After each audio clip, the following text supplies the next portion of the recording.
안녕하십니까. 세상을 바꾸는 시선, 장애인의 불평등을 해소하다. 세바시 팀입니다.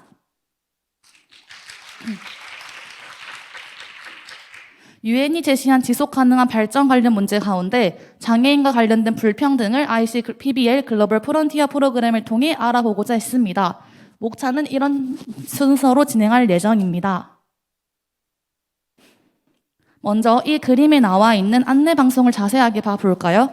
장애인 단체 시위로 인하여 열차 운행에 차질이 생기고 있습니다. 라는 안내 문구를 작년 12월부터 현재 지금까지 자주 보곤 했을 것입니다.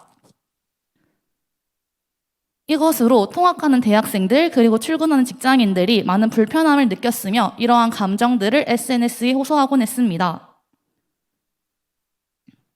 하지만 저희 팀원은 PPT에 나와 있는 그림처럼 우리나라는 장애인 이동권이 잘 되어 있다고 생각을 했기에 갑자기 시작된 시위가 궁금해졌습니다. 그래서 저희 팀원들은 단순히 불평에서만 끝내는 것이 아니라 장애인 이동권 시위가 발생하게 된 근본적인 원인과 그 해결 방안에는 무엇이 있는지 궁금해졌습니다. 뉴스를 확인을 해보았을 때 오이도역에서 장애인 리프트를 이용하다 사망한 장애인 부부를 시점으로 장애인 시위가 시작되었다고 합니다. 또한 휠체어를 사용하는 장애인들이 더 오래 외출할수록 그들은 더 많은 우울감을 느꼈다고 합니다. 우리나라는 휠체어를 사용하는 장애인들과 유모차를 사용하는 사람들, 그리고 계단을 이용하기 어려운 노약자들을 위한 저상버스가 있습니다. PPT에 나와 있는 그림처럼 뒤편에는 바닥이 낮고 출입구에는 리프트가 나오는 형식으로 버스가 되어 있습니다. 하지만 도표에서 볼 수 있다시피 많은 문제점이 있는 걸 확인해 볼 수 있습니다. 지방으로 내려갈수록 기준 적합하지 않은 버스가 있으며 심지어 몇몇의 버스 기사님들은 그 사용법을 잘 몰라하는 분들도 있었습니다. 지하철을 보면은 지하철의 연단 간격이 매우 넓은 지하철 승강장이 있으며 그 예시로는 4호선 성신여대 입구역이 있습니다. 이렇게 연단 간격이 넓으면 넓을수록 휠체어를 사용하는 사람들은 저 사이에 끼어서 큰 사고로도 이어질 가능성이 매우 높습니다. 또한 교내 도서관을 확인을 해보았을 때 책상과 의자 간격이 좁아서 다양한 사이즈를 가진 휠체어들이 제대로 적합된 사이즈에 들어가지 않을 가능성도 있다는 것을 확인해 볼 수 있었습니다. 이것을 근거로 교내에서 장애인 학생들을 관리하는 장애인 학습지원센터에 연락을 드려서 장애인들과 장애 동호회 간의 네트워크는 어떻게 활성화되어 있는지 역시 여쭈어 보았습니다. 다음은 해외 조사입니다. 저희가 조사한 네덜란드에는 크게 트램, 지하철, 버스 세 가지 교통수단이 존재하였습니다. 우선 트램의 경우 휠체어 전용 공간과 휠체어 경사로를 두어 휠체어나 유모차를 가지고도 편리하게 이용할 수 있었습니다. 트램의 경우 버튼을 직접 눌러야 문이 열리고 닫혔는데 이때 휠체어를 탄 승객들도 편리하게 버튼을 누를 수 있도록 낮은 위치에 버튼이 한 개 더 마련되어 있었습니다. 트램 탑승 시 현재 위치와 앞으로 멈춰설 정류장의 이름과 도착 시간을 모니터를 통해 확인할 수 있었으며 정류장이 휠체어를 탄 승객들이 내리기 편하게 단차가 없는 경우 정류장의 이름 앞에 휠체어 표시를 하여 휠체어 이용자들이 미리 알아보지 않고도 그때그때 스스로 내릴 정류장을 정할 수 있었습니다. 버스의 경우에도 지역에 따라 차이가 있긴 하였으나 대부분 지역의 버스는 저상버스 형태였으며 트램과 마찬가지로 휠체어 공간이 따로 마련되어 있었습니다. 한 가지 흥미로운 점은 버스의 문이 열릴 때 버스의 차체가 탑승문 쪽으로 기울어져 탑승할 때 승객들이 단차를 거의 느낄 수 없었습니다. 또한 휠체어의 경우 승하차 시 넓은 동선과 큰 문이 필요하기에 암스테르담 지역 버스의 경우 버스 가운데 휠체어 전용 탑승구를 위치하였고 버스 밖에서 이 전용 탑승구에 달려있는 버튼을 누르면 기사가 휠체어 이용 승객을 도와주며 나오곤 했습니다. 헤이그 지역의 경우 버튼을 눌러 요청 시 버스의 경사로를 설치해주거나 버스 문 앞에 연장되어 나오는 리프트를 작동시켜 휠체어를 이용하는 승객들이 편리하게 승하차를 할 수 있었습니다. 저희가 직접 촬영한 네덜란드 버스의 특징을 영상을 통해 확인해 보겠습니다.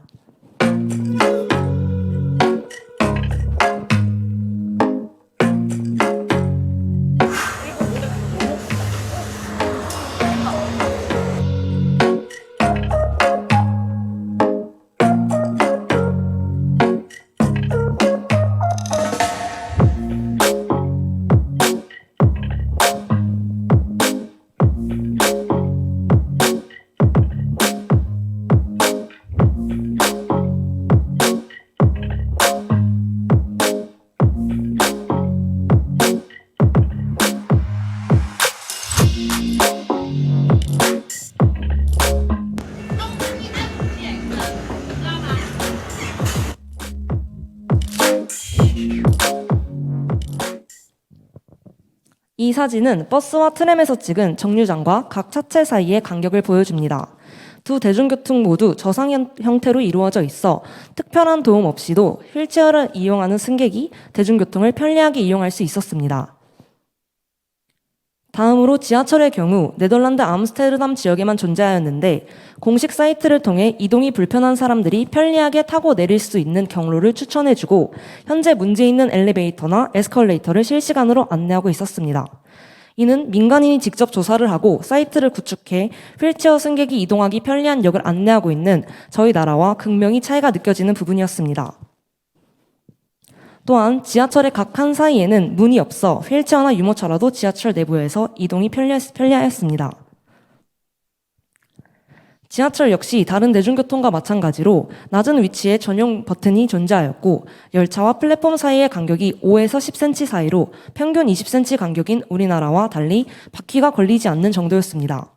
대중교통을 분석하며 저희는 네덜란드는 휠체어를 탄 이들이 자발적으로 이동하는데 그 어떠한 어려움도 겪지 않게 모든 시설을 완비해 두어 특별히 도움을 주지 않아도 그들이 자율의지로 이동할 수 있도록 해두었다는 인상을 받을 수 있었습니다. 다음은 저희가 방문한 대학교 시설 및 제도에 대해 설명해 드리겠습니다. 우선 레이던 대학교 도서관에는 엘리베이터가 존재하고 모든 공간의 바닥이 단차 없이 건설되어 있었으며 단차가 있는 특수 공간의 경우 계단 대신 경사로를 설치해 둔 것이 인상 깊었습니다. 또한 도서관 곳곳에 높낮이 조절 가능한 책상을 두었는데 이를 따로 분리된 공간이 아닌 모든 학생이 이용 가능한 공간에 설치해 두었으며 모든 학생이 이용할 수 있었습니다. 이 책상이 흥미로웠던 것은 휠체어를 이용하는 학생과 이용하지 않는 학생 사이의 경계를 느낄 수 없었다는 점입니다. 이와 관련된 영상을 보시겠습니다.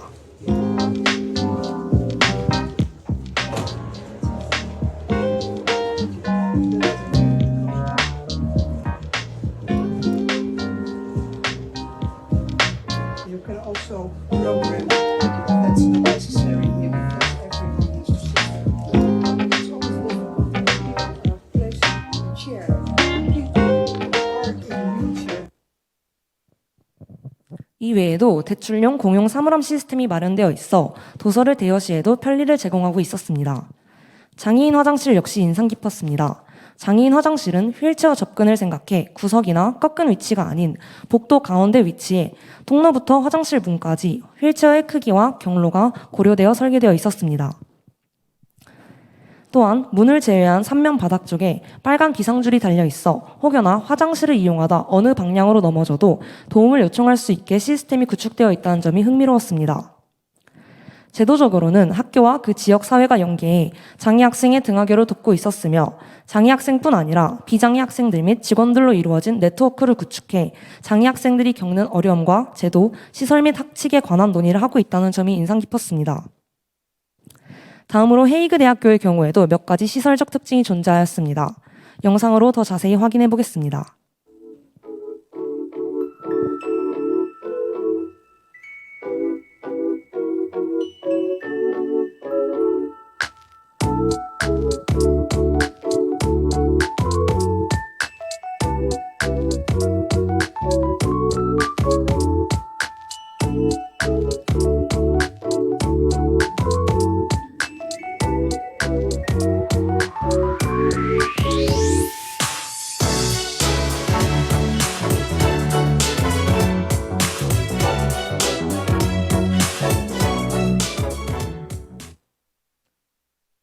헤이그 대학교의 경우 제도적인 면이 더 인상 깊었습니다. DIN Disability Network라는 장애 학생과 비장애 학생 구분 없이 이루어진 커뮤니티가 존재하는데 이는 공적인 목적보다 친목 성향이 강했습니다. 정기적인 오프라인 점심 식사를 통해 학생들이 서로 장애로 인해 겪은 어려움을 공유하는 것에 그치지 않고 학업에 대한 이야기, 취미 이야기 등 다양한 이야기를 서로 나누고 크리스마스 하우스 파티 등을 개최해 새로운 사람을 만나고 자신의 문화를 소개하는 행사도 주최하고 있었습니다. 이는 장애 학생들을 도와주기 위한 일방향적인 커뮤니티만 형성되어 있는 저희 학교와 특히 비교가 되는 부분이었습니다. 이러한 친목 성향의 커뮤니티가 존재한다면 장애 학생, 더 나아가 장애인에 대한 인식이 도와줘야 하는 존재에서 그저 같은 학생, 친구, 인간으로 변화할 수 있지 않을까 하는 생각이 들었습니다.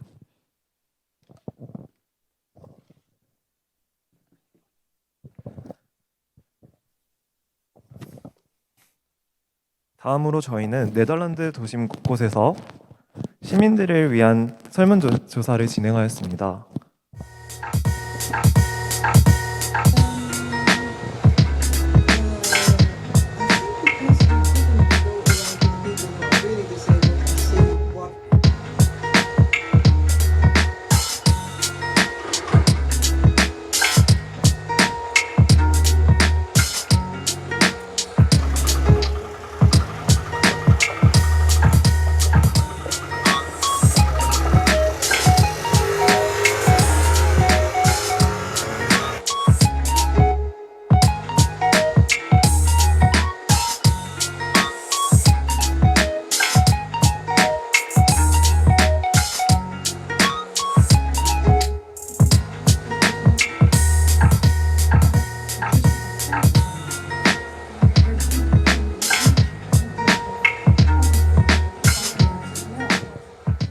장애인의 이동권이 잘 보장되어 있는 나라인지에 대한 설문조사를 진행한 결과 시민 대부분이 그렇다 또는 잘 보장되어 있는 편이기는 하나 아직 더 발전되어야 할 부분이 많다는 결과를 얻을 수 있었습니다. 저희와 깊은 대화를 나눈 레이든 대학 도서관 관계자 역시 많은 부분을 스스로 지적하며 변화 예정 중이라고 말하거나 변화시켜야 한다고 말했습니다. 다음으로 저희가 도출해낸 조사 결론 및 해결안에 대해 말씀드리도록 하겠습니다. 저희는 유럽 조사를 통해 한국의 시설 역시 잘 갖추어져 있는 편이기는 하나 여전히 개선 및 발전해야 할 부분들이 있음을 발견할 수 있었습니다. 그러나 대중교통의 체계와 설비가 나라마다 다르기 때문에 저희가 보고 온 장점들을 온전히 국내에 접목시키는 건 어렵겠지만 그럼에도 저희가 바꿔나가야 할 부분은 이를 바라보는 관점 그리고 인식이었습니다. 이는 네덜란드에서 휠체어를 탄 사람이 버스를 승하차할 때 버스 기사님께서 자연스럽게 도와주셨고 승객들은 당연하다는 듯 있었던 것처럼 장애인을 도움이 필요한 특수 존재라 여기며 불편해하지 않고 똑같은 사람, 똑같은 인격체로 바라보는 것이었습니다. 실질적으로 우리나라에서 휠체어를 타고 다니는 사람들을 볼 수 있는 기회는 거의 없었지만 네덜란드에서는 거의 모든 장소에서 휠체어를 탄 사람들이 자유롭게 이동하는 것을 발견할 수 있었습니다. 장애인을 분리된 존재로 바라보지 않는다면 키 작은 아이가 혼자 손을 씻을 수 있게 낮은 세면대를 마련해 놓듯 장애인 역시 우리와 같은 자율적, 독립적 개체로 그들이 원할 때 원하는 곳으로 이동할 수 있게 시설을 만드는 것은 어렵지 않을 것입니다. 모두가 자신의 자유의지대로 편하게 이동하고 움직일 수 있도록 시설을 확충해 놓는다면 그 어느 누구도 차별받는다고 여기지 않고 자신이 특별하거나 특수하다고 여기기 어려울 것입니다. 그저 키가 큰 사람과 작은 사람이 있듯 휠체어를 탄 사람과 타지 않은 사람이 존재할 뿐일 것입니다. 다음으로는 교내 시설 및 제도 방향을 제시해 보도록 하겠습니다. 네덜란드에서 두 대학을 탐방하며 저희 한양대 에리카 캠퍼스의 아쉬운 점 및 개선되었으면 하는 점들이 더 잘 보이게 되었습니다. 높이 조절 가능한 책상은 모든 학생이 이용하는 공간에 다른 책상들과 함께 배치되어 있었고 장애 학생에게 이용의 우선권을 주되 이외의 경우 비장애 학생들이 사용할 수 있도록 이루어져 있었던 것처럼 저희 학교 역시 장애 학생들을 위한 특별한 제도를 구축하는 것에 신경 쓰기보다 장애 학생이 비장애 학생과 마찬가지로 불편함 없이 학교 생활을 하는 것을 중점적으로 생각하면 좋겠다는 의견을 낼 수 있었습니다. 또한 기존의 시설 불편함과 휠체어에 따른 새로운 문제점들을 면밀히 파악하며 지속적으로 개선해 나아갈 의지가 있는 것이 인상 깊었습니다. 어떤 학생이 새로 오더라도 어려움 없이 시설을 이용할 수 있도록 마련하는 것을 중심으로 두기를 제안합니다.